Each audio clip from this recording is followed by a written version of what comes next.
All right, today we're going to talk about 7 things to do after someone experiences a stroke. Now, what happens when you get a stroke is you get hypoxia.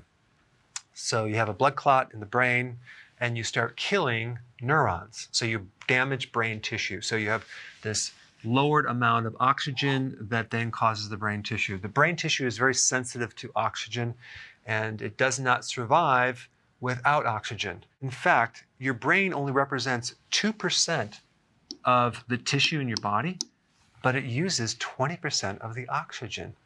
So you need oxygen to keep the brain going. So what do you do for a stroke? Well, the question is, well, how do you increase oxygen in the brain? That's what you need to focus on.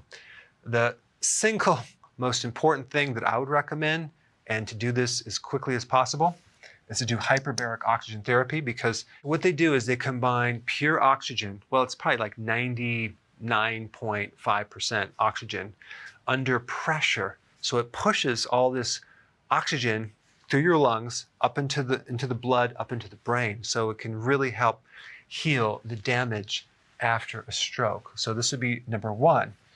Number 2, ketones. Now, why do ketones help the brain? Well, they actually give you more oxygen. Glucose does not give you as much oxygen as ketones. And ketones are wonderful on providing an alternative fuel for especially a damaged brain.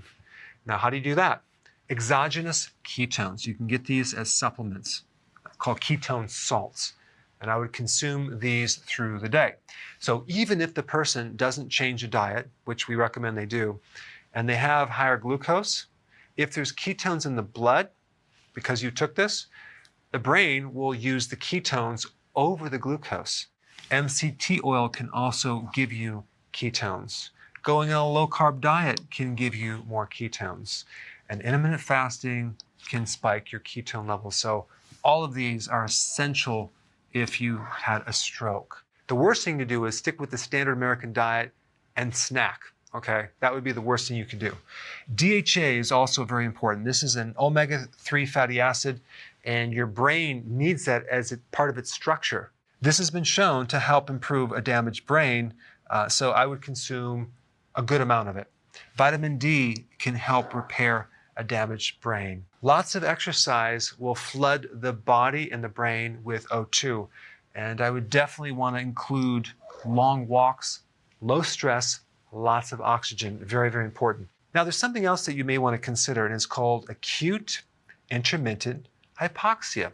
Now, this is interesting because you're basically creating a hypoxic state with a very short period of time, and then you're increasing oxygen back and forth. Because anytime you're taking away oxygen on a very short-term basis and then putting it back in, you're creating what's called a hormetic effect.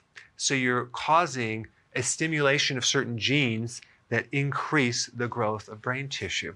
So the term is intermittent, okay? Not a chronic state where you're cutting down the oxygen, but just a little bit. I mean, there's certain people that train under hypoxic conditions when they're training in high altitudes, for example, that then can strengthen their circulation and their endurance. Yet there's some great data on this in relationship to people who had strokes. I'll put a link down below. And the last thing is whole vitamin C complex. Now, normally vitamin C comes as a synthetic fraction of the entire complex, but the entire vitamin C complex that has all the factors can help strengthen the blood vessels to prevent a stroke in the future, especially when you're dealing with aneurysms and weaknesses within the blood vessel itself.